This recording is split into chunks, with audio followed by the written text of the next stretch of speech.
Start us off, oh Captain. Alright.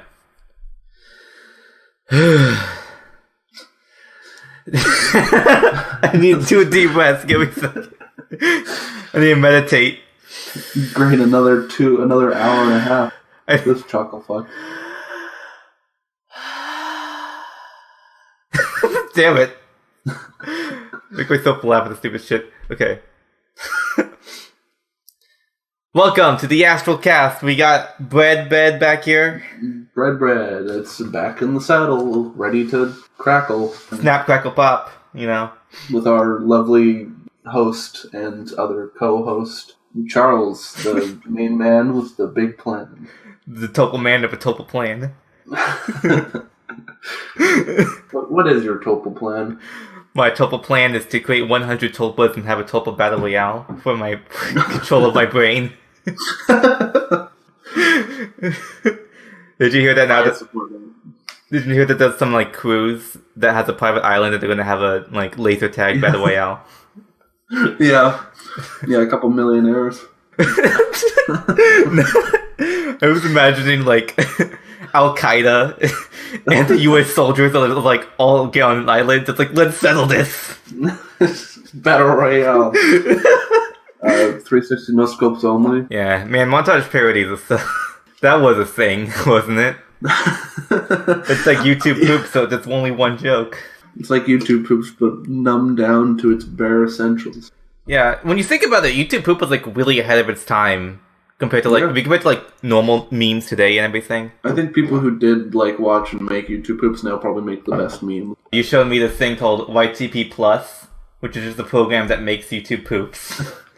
Yeah, basically you just take a video and put it in, and then it'll sew on clips, reverse some clips, and then someone dinner and spaghetti at random parts. It's pretty great. Truly, science has come far enough. Has science gone too far?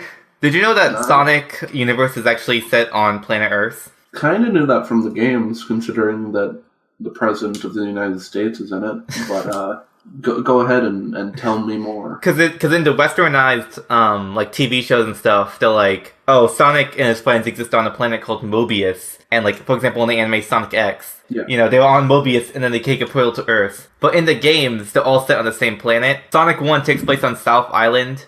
Sonic 2 takes place on West Side Island, where Tails lives, and the 7th Chaos Emerald is. Sonic 3 is on Asia Island, which was originally part of Mystic Ruins, but flew off. Chaos, the main villain of Sonic 1, is actually a corrupted Chao, and his sound effects are just corrupted Chao sound effects. Yes, I did know that one. Yeah. That one I did know. Knuckles had a clan from 4,000 years ago in Mystic Ruins, and then he flew off. One of my favorite Sonic things is the events of Sonic Adventure 1 is actually just Knuckles' drug-fueled cocaine binge dream. And the lyrics to all of his songs are him trying to wake himself up to the present day. Speaking of dream endings, if a series has prequels, do you think you should consume it in release order or chronological order? Like Star Wars, should you watch it 4 to 6 and then 1 to 3, or 1 to 3 and then 4 to 6? I think chronological, probably. Just because, it kind of depends on the story. That's true. If you can just, read it or watch it without... having to know the backstory. Yeah, because prequels often, expect you to watch the original. And, maybe there'll be, reveals that would, mean more if you've seen the original. Even regular stories aren't told in chronological order. There's flashbacks, and there's, people explaining stuff that happened earlier. People will get part of the story, and then later they get the full story. I feel some of the narratives are just told out of order in order to create tension, because we're learning as the main character is learning, We only know as much as the protagonist. And when you get into prequels, they're basically omnipotent. They're you're omnipotent, you know everything. And then they treat you differently than they do when you're... Yeah. That's just my thought. It depends on the story. I also think that with Star Wars, it depends on whose story you think is more important. If you think Anakin's story is more important, chronological. If you think that Luke's story is more important, then you go 4, 5... and in flashback, you watch the prequels, and then end with 6. Yeah. It's called the machete order. We go 4, 5, 2, 3, 6, and skip 1, because 1 isn't important. This is what the guy says. Which I think is interesting. You create a narrative of how you watch it, and say, oh, this is a flashback after you learn that, Darth Vader is his father. My subject is a Japanese reality TV show, but it's called Denpa Shonen Teki Kensho Sekkaitsu, which I don't know what it means because I don't have the translated version here. But essentially, one guy called Natsubi won a contest, and that contest was he was left alone in an apartment, completely empty. It just had a bunch of magazines and a phone, and he was stripped naked, and he was told that the only way to get out of this apartment is if he wins sweepstakes and contests from these magazines, and you have to win 1 million yen to get out. Wow. About 10,000 US. And so he was stripped naked, and he had to essentially win his way out. I'm really interested by this because it seems like something that could easily be done today, how Twitch works and everything else. Japan's like has a lot of crazy game shows and stuff, prank shows and stuff, and that's kind of like what YouTubers do. I wouldn't mind doing this if on like Twitch or something. We stole you from your house, and you're stuck in an apartment. You have no food or water. Good luck. Yeah. Uh-oh, looks like our contestant is starving to death. But we can't help him. There's this pilot written by Dan Harmon and the guy who made Scud, the Disposable Assassin. Yes. It's called Heat, Vision, and Jack. Yeah. You know about it? Yeah, I do. I love Scud. Jack Black plays a astronaut pilot who flew too close to the sun, and the solar waves like expanded his brain like popcorn, and now he can think. Now he's super smart, but only when the sun is up. Yeah. So he's like regular intelligence, and then when sunlight hits him, he's like, I know everything. And NASA's trying to kill him. His roommate got turned into a motorcycle, which is heat vision, and they go on adventures.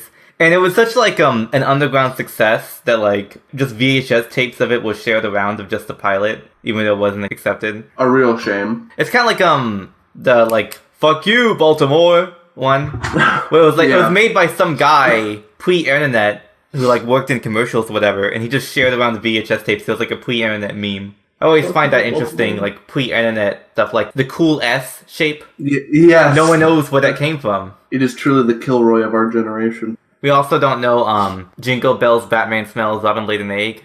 We don't know where that came from. It must have been from a school and then shared school to school.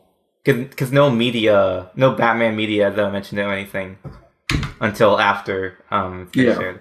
Pretty interesting. What if somebody has a trademark? Years later, he comes out like, by the way, I have the Batman Smells jingle copyrighted in your. Did you know the wrestling announcer who says, "Let's get ready to rumble"? Trademarked that. Really? He trademarked the 5 words, "Let's get ready to rumble," and people pay him so much money to just fly out and say that phrase because everyone loves it. That's how he makes his living, is just flying out and saying that phrase at wrestling events. To be fair, it is very evoking of feeling. Yeah, it's pretty good. Sex, more like, let's get ready to rumble. Invite him over on your first date. You can't say it in the bedroom, you have to get him in your bedroom. Yeah. Hey, significant other, wanna rumble? Oh no. You said it. The lawyers break No. in. Copyright laws. That's why ANCAP is so dumb. It's like, I was going to get a regular name, but they copyrighted all the real names. So my name is TG72. Nah, I think if we were to ever copyright names, it'd be like Megatron. Charles 1, Charles 2, then just go on like, what's your name? I'm Charles 3556. That would be pretty cool though, actually. You get to meet another Charles and like, oh, when were you born? How much older of a Charles are you? It's like a lineage of Charles. How much older is this Charles than I? It's like a lineage of Charles throughout all time. It's like royalty. It's like, King Henry VII, King Henry VIII. But everyone is royalty. The copyright. That's truly the ANCAP dream, isn't it? Yes. So I was like, okay, so I go on YouTube and I search new videos and filter it to last hour. So I'll search like furry and I'll find like people giving like furry presentations and stuff at school. It's pretty great. So I found this some woman, some Brazilian fursuiter, and I commented, "Can you be my furry GF?" And she said, "I accept." Congratulations, Charles. And I tweeted it. I was like, "I'm now in a relationship." We made the YouTube comment section. It was love at first sight. I follow her Twitter and she follows me back and like, dude, this is first base. I'm just memeing this like in a relationship. And then I'm like, I tweet, it turns out that YouTube comments aren't the legally binding wedding vows I thought they were. Sad. Truly a shame. And I tweet her, like, I thought you were my furry GF. Are you still my furry girlfriend? And she tweets back, yes, I am, heart. Perfect. Yes. Beautiful. When are you going to go to Brazil and meet her? I'm working out the paperwork to get her here right now. What if she's just using you for the free green card? Shit. I know how that works. Because my family did the same thing. That's not a joke. And then, so, like, I, like, posted, that screen cat Twitter everywhere, just bragging about it, whatever. Some, like, bisexual furry trap BF was like, hey, can I be your girlfriend? I'm like, sure. And then joined my DMs, it's like, hey, let's cuddle, and then, like, we'll play sex, and I'm like, okay. I don't want to be rude, so I'll we'll play sex with you. I don't know what I got myself into. Now he messages me every morning. It's like, hi there, Snuggles. And I'm like, God damn it, what'd I do? I can't say no. I don't want to be rude. Icarus to flow too close to the sun. Now I have a virtual harem. Nothing big. A virtual furry harem. That's like the pickup artist route. You just like ask every single girl ever, and eventually you'll get it. Yeah, just trial and error. That's the strategy. And I mean, I guess it gets results. I think the idea is like dumb because I think it's only worked once, or I think if people do it, it only works once, and then they go, I don't want to do this. You gotta nag her. You gotta compliment with disapproval. You gotta, and then when she eventually texts, then you get out of there. Yeah. Hey girl, do you want to play Super Mario Sunshine? We have to go Super Mario where the sun don't shine. I wanted to see if that pickup line I made up would work, so I just DM'd like 6 girls on Discord with that. I only got one response. It's like, what? Clearly, you gotta work on your pickup artist more. You should have said, hey girl, I wouldn't even stick it where Mario's sunshine. 64. There's someone shining you only if you smiled more. Hey girl, did you fall from heaven because your face looks fucked up? The classic. Classic. The forbidden pickup line with a 98% success rate. Okay, I'm going to tell the story about the edgy kid from my school. Okay, well, first of all, he was a weeb. Alright, that's a great start. We rode on the bus, is how we met on the bus, and... Was it love at first sight? No, we just talked about stuff, and he's like, yeah, I'm really good with swords. If see people with guns came at me, I could slice them all up before they could react. I'm an assassin, is what he would say. And one time he came on the bus with his backpack and he just showed me all his knives. The best part is he said, if you pay me enough, I will kill anyone you want, right? Yeah. So my birthday's coming, I was like, hey, it's my birthday. Do you think you could kill someone for free? It's like, sure, who do you want? I'm like, no. And another one of the people on the bus said, because the hierarchy was that we sat in the front of the bus while all the popular normies sat in the back of the bus. Yeah. That was a hierarchy. So he said, hey, I'll pay you, my birthday money of $20 to build a bomb and put it in the back of the bus. So that when we're riding to school, it explodes and kills everyone in the back half of the bus. And he was like, okay, I'm gonna do it. And then he's like, oh, no, I changed my mind. So I think he just, knows that... he just calls everyone bluff because he knows no one actually wants to kill someone or something. I don't know, man. He was pretty good. As we got older, it became less, one of the popular kids sat up front one day and he was, kind of, messing with him. And he threatened him, with, his anime threatening. And I guess it worked, so I was like, nice.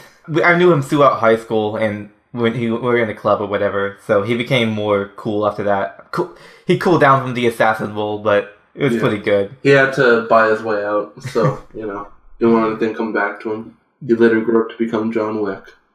John Wick, yeah. Except it's Weeaboo, so it's Jonathan Wiku. Jonathan Wiku. Expert trained assassin. Super Nintendo. Nande Naska, as he shoots people in the head. I'll also tell about when I got to shoot guns for the first time, because basically the final assignment for politics in high school was write an essay about an issue you care about or something. And most people were doing death penalty, which I guess makes sense. Most people care about death penalty either you want to die or you don't. But I was like, I'm going to go Second Amendment because I'm bored. And so I told my friend this, is like, hey, my dad shoots guns, and if you give him the essay you wrote, then he can shoot guns with us. So I wrote the essay, and I turned it in, and I sent it to my friend. He's like, alright, let's go. And one day after school, I got in his car, I shot some 22s and an AK-74. I was like, yes, totally worth the essay. Even though Canada is very limited in its gun use, I was able to go fire off my sweet precious Bobby once. Yeah. Way back in the day when I was like 12. We went out to Vancouver. There's a big shooting range out there, and I got to see the gun that I fell in love with, the M1 Garand. Ooh, nice. I shot that thing, and it was truly a work of art. Yeah. I want to go buy one, but they're like $1,000 more. I mean, for me, I feel like I like the mechanics of guns and like seeing it work, Yeah, that's like the... It's like the machinery kind of thing. Mm-hmm. That's what gets you knickers in a twist. Yeah. So I feel like I'm not really going to shoot them that much. I just want like a replica to like mess with. To like disassemble and reassemble. Yeah. I think revolvers are just fidget spinners for cowboys. Yeehaw! Sweep! Sweep! Like, all they do is like flick it around, spin it, and like... They're just fidget spinners. Oh my god! What? Revolver Ocelot has autism, and that's why he always spins his guns around. There's this tweet by like some local police force that like trying to be hit with the kids. It's like, here's our fidget spinner, and it's like a handcuff, and he's like locking it onto a hand. Fidget spinners died. Fidget spinners sadly died. I think they were hilarious. And Alex Jones spun his fidget spinner. His brain expanded 12 times that day. Yeah, he was like Heat Vision and Jack. I want to listen to the Joe Rogan podcast he did with Alex Jones, because from what I heard of it, it's like, he just starts rambling about stuff. He's like, hey, I may be retarded, but there were chimera animal human hybrids being cloned. And Joe Rogan just trying to like get him to clarify and like holds him back a bit, but also indulges him, is what I heard, so I would listen to that. The goblins. The goblins. Goblins. They come to your head. Alex Jones is so pure. He's literally a professional wrestler in like personality. He just like cuts wrestling promos against Obama and Hillary Clinton. I think he'd do great in wrestling. That'd be amazing to see. I mean, Trump was in wrestling, so... True, yeah, he did clothesline Vince. Man, pro wrestling sure is a thing. Do you know a lot about it? I know quite a bit about it, yeah. I watched like one or two YouTubers that were really into it, so I've only learned from them, but like... Plug to other thing, if you really enjoy watching stuff like wrestling, Botchamania is really fun to watch. Vince McMahon is the CEO, but he often like jumps in and gets himself beaten up. I respect that. I respect that. Yeah, I respect that a lot too. Yeah, you never see Bill Gates jump into computers or something. What's the equivalent of like Steve Jobs and Bill Gates? What's their equivalent? Going to the Chinese workshop. Maybe they have to build an iPhone. The goblins. The goblins. Goblins. The most I've been able to do is sit down and write the script and animate a little bit for the video I have coming up. Cool. Which, if you enjoy video games, you probably like. Yeah. Philosophy, LMAO. I don't know. I feel like So like, okay, here's my logic. Here's my argument that you're going to debate. Okay, there were two types of arguments. There were ones that are based on material reality and only have one true answer. So like math, science, history, creationism versus evolution, like mysteries of like murder mysteries, trials where you're trying to solve murder. Those are like only one true answer based on material reality, right? Yeah. And based on logic. And then there's the arguments of emotion, like which movie is better. Yeah. Where the goal is kind of like, you want to see what they value emotionally and convince them that, like, this has the emotions you want. Yeah. Which movie is better? Who should I date? Well, actually, that's one true answer, but... Stuff like that. Yeah. I think philosophy is an emotional argument that thinks it's a rational one if only one answer. Yeah, it is. That's my argument. Because it's like, there's no one true answer as to, like, what's the right thing to do, or whatever, a death penalty, whatever. But it treats itself as if it is. That's my argument. Debate me. Destiny. I cannot debate you, for I do agree. I'm gonna debate Destiny next. Alright, go on to his podcast, or his Twitch stream, and try your best. Basically, the reason why I bring that up is because I hate the people who are like, I'm an intellectual, and I care about reason and logic, but they actually don't. Yeah, they're just there to try to morally grandstand to feel better about themselves. I'm super logical. These SJWs! I'm only argue and logic and reason, but like, the Jews totally rule the world. Searching for no-view videos, I found this one like MGTOW guy who debates people on why you should not like breed and like date. He's like, I base on logic and reason. People are afraid to debate me because they know I have logic on my side. Face me in the realm of logic and reason. If I don't know what I'm talking about, and you point it out, that's ad hominem, and I win.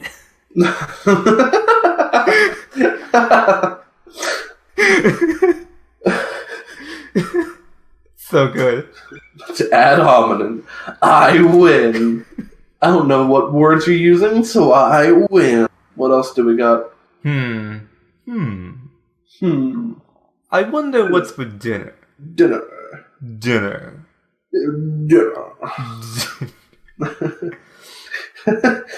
Welcome to the Astrocast, where we make shitty YouTube poop memes and talk about shit that we never planned. Goblin. Oh yeah, I know what I'm talking about. It's ASMR. That's what I'm talking about. ASMR. Yeah. Do you watch that or no? I don't watch it just because it doesn't really do anything to me. Yeah, I've tried just to see if I can get it, and it's like on and off, really. ASMR is really funny. Like, I was watching this guy who's like, yeah, you know, when I listen to ASMR, I want to learn something. So I watched this guy who talks about, like, politics and economics, ASMR. Hey, guys, so let's talk about Canadian economics. Now let me play with this money. And he, like, flaps the money in front of the microphone. Yeah, a lot of people listen to ASMR as they fall asleep, which I guess makes sense. So I'm thinking, like, instead of doing, like, bedtime stories, parents do ASMR roleplays to put their kids to sleep. It's like, Mommy, give me ASMR roleplay. It's like, okay. It's like, starts tapping on her head. It's like, popping bubble wrap. It's like, I appreciate you. It's like, and fall asleep. I found this one of just, like, cat ASMR, just like a cat purring. And I'm like, this is the best ASMR. I think I already said this joke, but, like, Adolf Hitler has a ASMR Auschwitz. Dance Dance Revolution 1945 DDR Auschwitz. I realized that you take any acronym or abbreviation that ends with R and add it to Auschwitz. It's funny. Adolf Hitler is just like whispering his rants into your ear. It's like, Nein, I'm not like the Irish. And popping bubble wrap. It's like, hi, welcome to ASMR Auschwitz. There's a little shower. It's like, ah. Yeah. Is there a blood pressure machine at Walgreens that can squeeze my dick? So I go there and I put my arm in and it like measures my blood pressure. I'm like, man, I wish I could put my penis in that. There probably is, but it wouldn't be at a Walgreens. There's this time back in 5th grade. I remember it because it's so good. In 5th grade, it was April Fool's. And I was going to lunch and this girl was like, look behind you, there's a bird. I'm like, nah. It's like, come on, look behind you, there's a bird. And I said, no, there isn't, because I don't see it in the reflection of that mirror. And she turned around. I was like, April Fool's! It was the greatest day of my life. That's some good shit. That was good shit. I think we should make an isekai anime where you become a Mii. And you want all the Nintendo games to have Miis in them. I don't know, Wii shit is really funny to me now. We are all Miis and trapped by the hand. Instead of MiIOL, it's MII, MiIOL. Okay, here's one. Artificial intelligence. It's not going anywhere anytime soon. Not for like another couple of years. Like, okay, math stuff and like algorithm stuff, you know, AlphaGo is doing a lot, but it won't be able to make a convincing human, because all the stuff that's going on now, it's like, with like limited human interference. So there's like an article where it's like, this AI was given one paragraph and it generated a news article about it, and now people can generate fake news at an alarming rate. But basically what actually is that it's puts up a bunch of suggestions, and then someone picks it out. And, and that's the thing about, like, the Turing test also, because I think artificial intelligence probably could pass a Turing test if it was just, like, you know, ask 10 questions or something. But a real artificial intelligence will have to pass the Turing test every single day and never lose, or else you wouldn't know it's real. Yeah. And you know it's an AI. So it's one of the things where, like, 1 times out of 10, AI can probably, like, convince you, but you need to pass every single day without a single glitch to convince people. I think we're at least 20 years off. Okay. Till that, because I don't think it's a limit of... It's a technological limit. Yeah. The easiest way to sum it up is that even though we have very advanced technology currently, we won't be able to actually create humans until we can have non-restrictive AI movement. I don't know, I think I might be retarded. I think I might have a brain tumor. Hey, I might be retarded, but the goblins... Okay, besides that, I might have a brain tumor. Intellectual, more like homosexual. Am I right? Lord of the Rings, more like bored of these pings. Am I right? I'm open-minded, but I'm not open-behinded, if you know what I mean. Alright, I'm sorry for what you're about to hear, but I really want brownies, so... Oh! ASMR. Hold on, let me just... Hey guys, and welcome to the Astral Plane ASMR. I'm here to do some crinkling plastic ASMR. Here we go. You like that? Yeah. I feel it. You feel it? I feel it. I'm about to take a bite of a brownie. Let's see how this tastes.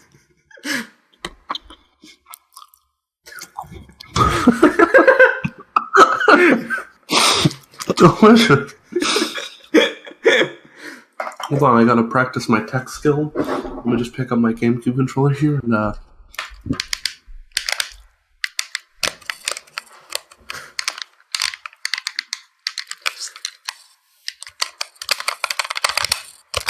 Alright, back to eating. Okay, I got one. Can't pull this anymore. I got one. Okay. Like last episode, we're talking about like escapism. Remember Bridge to Terabithia? I've heard of it. Oh, you haven't seen it? No. It's like the plot is like two teenagers are getting bullied at school, so they go into the forest and they like imagine like this whole fantasy world there.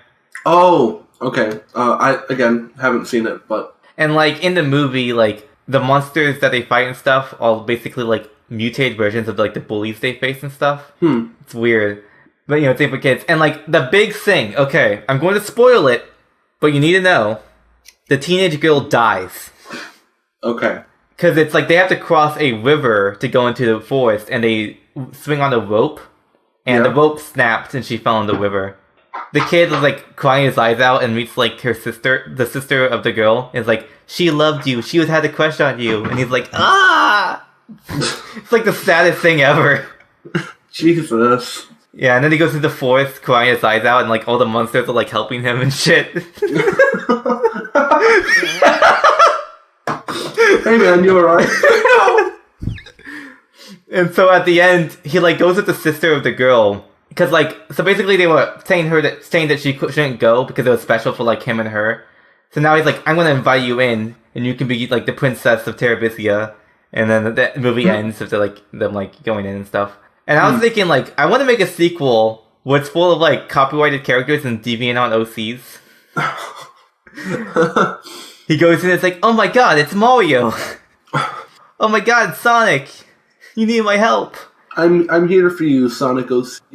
And then like, instead of being like hanging out with like a girl at school that she has a crush on, he has a crush on like some Pokemon or some shit. Like Renamon. Carnivore! And then he goes into the forest to just fuck his waifu. That would be my Butcher Terabithia. That would be amazing. I'd read that / watch that. But yeah, it was like a kid's movie. Everyone forgot about it, but like it was just infamous because it was like, teenage girl dies.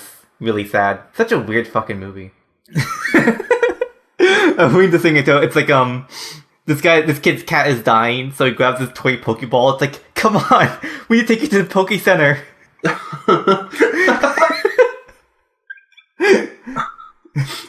It's like this kid's older brother. It's like, hey, we got a letter saying you accepted to Hogwarts, and he whips it up. And the kid reaches for his toy wand and tries to cast spells on his brother while crying. That's my secret aesthetic. Little kids, commercialized escapism. We need more of it. We need more. You go into the We Speak channel. go into PictoChat and talk about like your parents beating you, and you like draw the medicine in the cabinet you want to take to end it all. Or like Neopets, you have like your Neopets to protect you from your older brother who beats you. I need 5 more Neobucks to help evolve my Neopet so you can beat up my brother. That's CWC. That's Chrissy Weston Chandler's. Quickville is actually Bridge to Terabithia. The bridge to Quickville. Oh man. I was thinking like, okay, last thing. Terrorists can't text each other because the NSA is spying on them. The only form they can use that no one's spying on is PictoChat. So they're like in the airport, like PictoChatting to each other, and this little kid like joins and it finds out what's going on, and he has to like stop them, Home Alone style. That's a great movie. Yeah. I would watch that. It's like the only thing that's not being spying on is PictoChat. You anything you want to end it off on? People should do more virtual reality stuff. People should do more reality TV stuff in Twitch. I think I might be retarded with Alex Jones and fuck Epic Games. It's really easy to get a virtual harem. Just go to the right furry discords and say you want a furry GF, they'll come. That's what I learned. And truly, the stuff that we friends gained along the way. I'm these far from the mic. And I'm this far from the mic. And together we are these far from the mic. Thanks for watching, everybody. Goodbye. Bye. Hey, now that it's ended, I wanted to show you, so we talked earlier about like this program called YTP Plus that will make YouTube poops out of any video you put in. So we just put in episode 4 and 5 of the Not Bohemian Grove into it. And so what we're about to see is like 2 YouTube poops that were generated by an AI algorithm. And I gotta say, I think I was wrong about artificial intelligence. I think we got some pretty good shit here. When I'm ready. What's happening? They just recalled babies. Well, there's a... For those who might not know. They do? Yeah. We'll edit this out. Moonbow. This is hilarious. This far from the mic.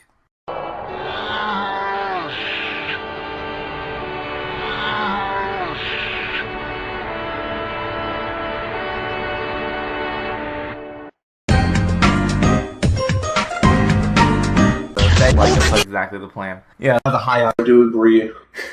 Hey, I'm gonna be simple like Yes! Naked? You need my help. I think revolvers. Got it? I know. Crackle. In wrestling. Face me in the realm of logic. It worked in 2 different.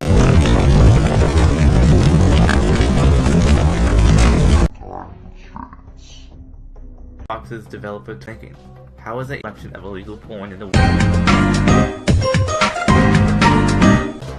Once I got the machine inside, done. The database. My active. You can only be down with.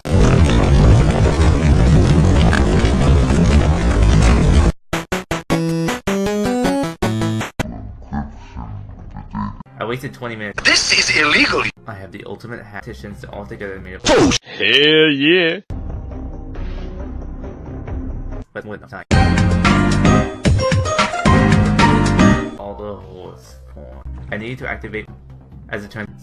So I'll have to do is which defenses will slow the DNA to binary converting programs, which reveals to successfully fit, take it down. You can only be down with 2 to work. I couldn't